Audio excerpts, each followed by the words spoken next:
I was in my country and I had to travel to another country for the visa interview. Hello everybody, you're welcome to my channel. If today is your first time here, my name is Akoh. I am an international student in the USA and I like to make videos about education, and sometimes I like to make videos about cultural differences. And if you're interested in this kind of content, please, what are you waiting for? Hit the subscribe button, hit it. And if you already like this video, if you're already feeling this video, click the like button. Okay, thank you so much. In fact, today's video is a very special video. If you can remember, or if you saw my community post some time ago, I actually made a request that I want to be featuring my followers, my subscribers. You know, you guys are so supportive. It doesn't have to be we've met physically before I can bring you to my channel, or you have to be my friend on a personal level. I know all of you are my friends, like you're my online friends, so I just wanted something different. Like I wanted other people to come and share their story on my channel, and I know I want to motivate all of you that are trying to, you know, get into your dream countries to study. I've gotten some volunteers, and the first person on our list is Jonathan, and I don't want to give away everything. Jonathan is here to tell us about his experience. Imagine traveling during the pandemic, getting your visa. I mean, Jonathan, you are top notch. Like, I don't know, I'm really inspired by your story, and I hope other students are also inspired by this story. Shortly, Jonathan is gonna start talking, so please, if you're interested, you want to be featured in these videos, please let me know. Send me an email. Your girl is now on Instagram, Twitter, everywhere. You guys have dragged me to all these places. On the more serious note, I'm now on Twitter, Instagram. Follow me right here, okay? Follow your girl to stay connected. In today's video, I want to give all of you an assignment. Bring just one person to this channel. Tell one person, just one person, about my channel, okay? Tell them to subscribe, follow them up, make sure they subscribe, okay? That's my assignment for you today. I know you will do it. This is just a request from me to you. Thank you.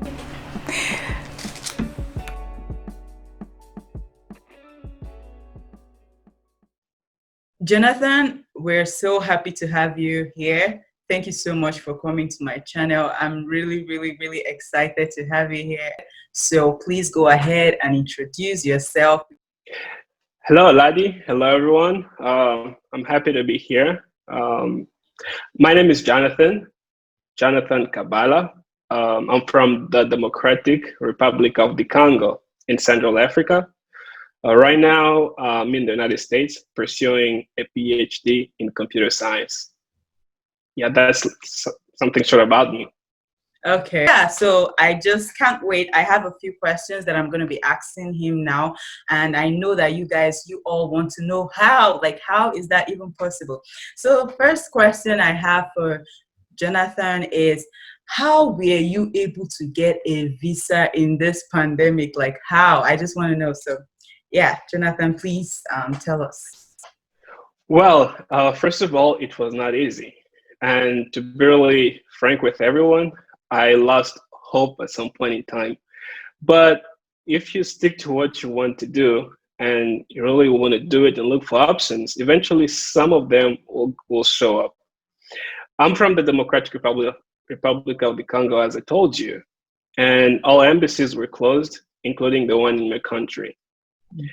But at some point in time, around April this year, somebody whispered to me, said, Jonathan, even if embassies are closed, just put your application in there and then see what is going to happen. Maybe they'll call you, you never know. Yeah. I went ahead and scheduled a visa appointment. They were not processing any visa requests, and the first available option for me was September 12th.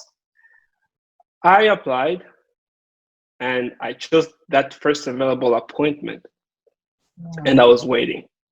And then I was reading on their website, they said sometimes they have expedited processes. So if somebody qualified for those, they can apply. Wow. And reading down the line, I saw that F1 visa, which is the visa I was going to, I applied for, qualified for the expedited process. I went ahead and requested that expedited process saying, my program is starting on August 24th, and I need a visa before then. And my appointment is September. Can I have my interview early? A few days later, they followed up with an email asking me more questions on when my program is starting, where is my I-20, which is one of the documents that were required. I sent those documents to them, and they never replied to me. It was on a Friday that they sent me an email saying, Jonathan, we want you on Monday, 8:30 for the visa appointment. Wow. It was so shocking, but again, so surprising and so joyful, and challenging at the same time. I was in my country and I had to travel to another country for the visa interview.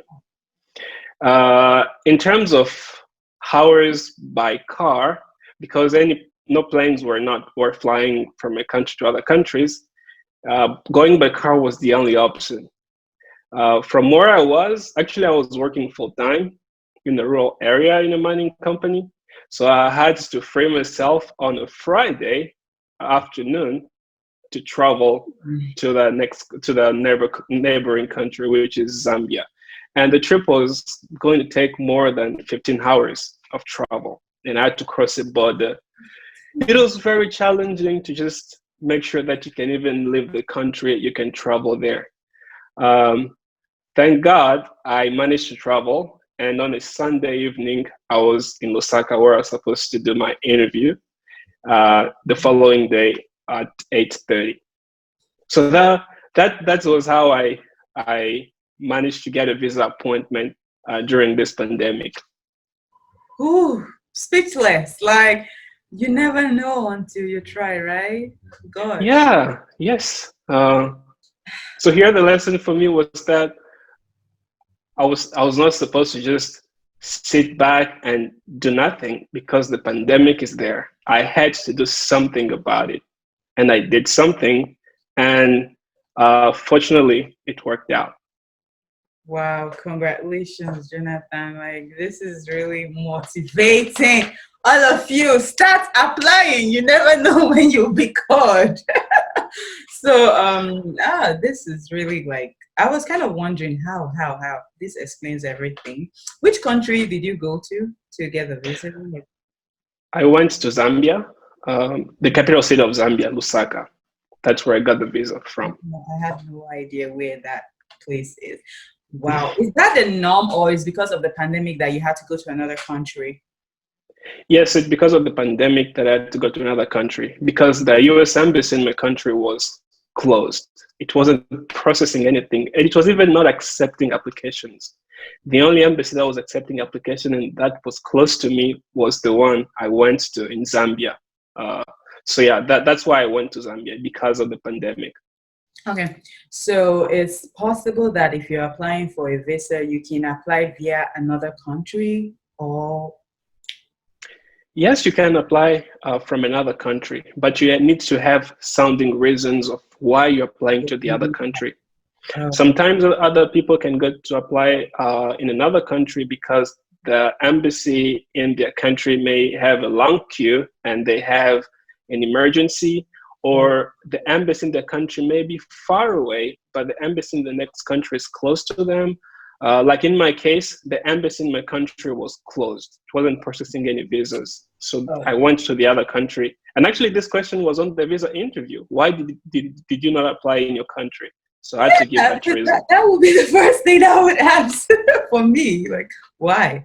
Oh, okay. Well, I don't want to go deep into the questions you were asked during your interview. I'm going to leave that for, if we have time, for the end of the video. So guys, if you want to know, probably watch to the end. If we have time, we're going to talk about that. So we're going to go to the next question. So the second question I'm going to be asking you is, I know you already introduced yourself that you're doing a PhD program. Okay, why not tell us a little bit about it? Did you get funding, or did you get funded, or did you get any form of scholarship? You know what I'm saying? So please tell us about it. How are you going to fund your education, or, you know? Yes, I was fortunate enough to receive a graduate teaching assistantship. Basically, when I was applying to graduate school, I knew that I was going to need funding. I didn't have all the money that was required to be paid upfront. So I needed some form of funding.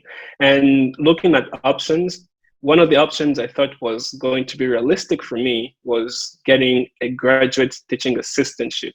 Basically, when you have this offer, they waive the tuition for you and they'll pay you a certain stipend per month, which can help you to cover some of the personal expenses. So my studies right now are being funded by the graduate teaching assistantship that I received from the university. Wow. Wow. Okay. Okay. So is there also insurance benefit, like or you have to pay insurance by yourself? Yeah, of course. For my appointment came with quite a nice package. It also pays premium insurance, so I'm covered. Um, but it's not always like that. Depending on the offer you may get, sometimes you may lack the insurance. But mine, I was fortunate enough to get the insurance as well. Wow, you see, because I know that not everyone gets their insurance covered. Yeah, that's a nice package. Congratulations. And Thank you. probably I should ask, how did you get the funding? Okay, it goes with the application. When you're applying, there is an option of wanting to be considered for financial aid or scholarship. And financial aid, usually on the graduate level, it's usually some form of research assistantship, graduate assistantship, or administrative assistantship. So you Oh, need to opt for that. Of course, there's some criteria that you need to have for you to qualify for those. You need to fill them. So if you have those, you fulfill those requirements, you can opt for that during the application process. Now, when they'll be reviewing your application, if there is any spot, if you match to what you're expecting, when you get your admission letter, you will also receive the offer for the graduate assistantship. wow. That's how mine was. Cool. You didn't have to write any like specific essay to get that. It was just with No, I did not write any specific essay. Actually, it was just the application for admission, the every document that were needed. I didn't have to write any extra application to get that graduate teaching assistantship. cool. This is nice. Okay, so we're gonna be asking the third question. Hopefully, these questions I'm asking are the questions you guys have. How and when did you book your flight? Because we know that borders are closed, blah blah blah. So how and when? I booked my flight, if I can remember, 3 days before I left. I Uh, left my country on July 29th. So there about July 25th, I think, if I'm not mistaken, I booked my flight. It was short notice. My program was starting in 3 weeks and I had to leave. So I didn't have any time to lose. Of course, commercial flights, particularly in my country, were not operational. So okay. the only option was getting a flight from another country. Actually, the country where I went to get my visa, Zambia, because commercial flights were operational in Zambia. Because I could not buy a ticket from a country, I had to look for an agent who can help me buy a ticket with an operational company. Luckily for me, Ethiopian Airline was operational. So when I went to look for an agent, I found one who helped me to book the ticket. That was supposed to be, of which the starting point was a place in Zambia. So that's when I got the ticket. I got the ticket about 3 days before I left. Hmm. And then I had to join the flying company in a neighboring country where I had to take my flight. Hmm. Your story is just like is I don't know what to say, but it's really inspiring. So whatever you believe that you can, or whatever you want, you definitely get it if you put in the work. That's what I'm learning from this. And my fourth question for you is, what major challenges did you face during the admission process? Because there's always a challenge. I don't know, maybe it's a lie. I don't know. Yeah. Personally, I had a lot of challenges. I knew it. Definitely. It. It started all the way from writing standardized tests, because as I was targeting getting an assistantship, the requirements were a little bit more than just a normal application. I had to write the TOEFL and the GRE. I had to write the GRE twice because the first time I wrote it, my score was not very good. And particularly for me, I had to travel to another country to write these exams because they're not offered in my country. The other challenge was finding the right university. Okay. There's a lot of universities, and you need to find the right one. For me, I was looking for the right one. When you go online, you look for the best universities. You're seeing Harvard, you're seeing MIT, let's say particularly in engineering. But when personally I was looking to these universities, I was looking to their requirements. It required me to work a lot to get to their expectations. So I had to find solutions that were going to work for me. Finding the right universities was a challenge on its own. And even when I found a few universities, getting the application ready, especially the statement of purpose part. Like I said, as I was targeting getting the graduating assistantship, I had to read research papers by professors at the university. I had to criticize them in my statement of purpose and get all these things ready. It was quite a long application to put up, and it was quite some challenge. And considering that I applied to 14 universities, so it was really a challenge to have a specific application for each university to which I was going to apply. So how many rejections and acceptance did you get out of this 14? I need to count, but I got roughly 7 admissions, and I was rejected to the rest of the universities. Did you apply to the Ivy League unis? No, I did not apply to any Ivy League. My GRE score was not very competitive even after writing it for the second time. I just thought that I would probably waste time and money and energy into Ivy Leagues. I went for other non-Ivy League universities. Okay. Yeah, what matters most is if the university aligns with your future goals, and yeah, that's just about it. So before we ask Jonathan the last question of the day, we are going to, incorporate the visa interview questions, because I know some of you are eager to know what questions he was asked. So Jonathan, please, if you don't mind, can you share with us the questions you were asked during your visa interview? And if possible, tell us or give us a clue to the answers if you're comfortable doing that. But if you're not, just share the questions only. Okay. The questions of my visa interview were very simple. I was expecting very challenging questions. But when I was looking into the eye of the visa counselor, he was just trying to make sure that what I claim on paper is true. And these are some of the questions I received.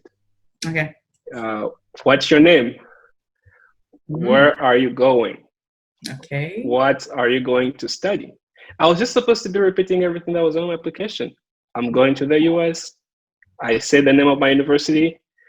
I'm going to study computer science at the PhD level. Do you have a master's? No, I don't have a master's degree. But if you apply to a PhD program with a bachelor, you need to fulfill the master's requirement before you qualify. You continue on with the PhD requirement. Say, okay. One of the questions I received was, I didn't actually receive the question about how are you going to fund your studies, because everything was laid down on my I-20 and other documents. So some of the questions I will ask if I can remember.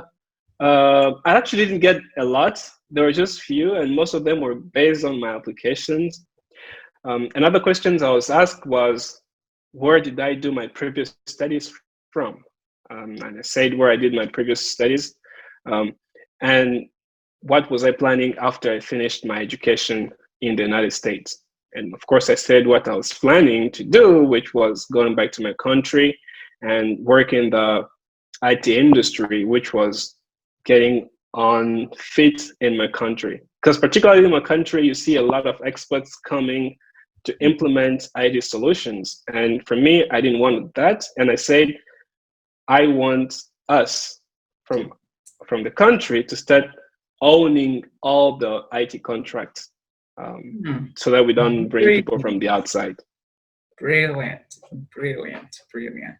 Wow, this is really nice. Like, you see, some people just, I don't know, you're a very blessed child. You're very blessed. Thank you. Child. So thank you so much for sharing your visa interview experience with us. And the final question for Jonathan is, what advice do you have for other students who are planning to study abroad? Okay, I have quite a big advice to give. It's in general for everyone who wants to study abroad, but it's going to be skewed a little bit more towards studying in America, because that's my experience. First of all, I just want to say it's very possible that you can go study abroad. It's not myth, it's very possible. The one thing you need to get down is knowing what you want to do. At least you need to have an idea, and you look for more information. You'll be surprised how much people want to help you if you know already what you want to do. So get it down. What studies do you want to do? Where? Look for those informations. Universities are there. They have websites on which you can find a lot of information. Don't just rely on what other people are telling you. Go look it for yourself and see exactly what they're saying on their websites. You can find various websites online like US News, Top University. A Google search can just get you started on finding universities, reading more about them, and knowing what they require you to do.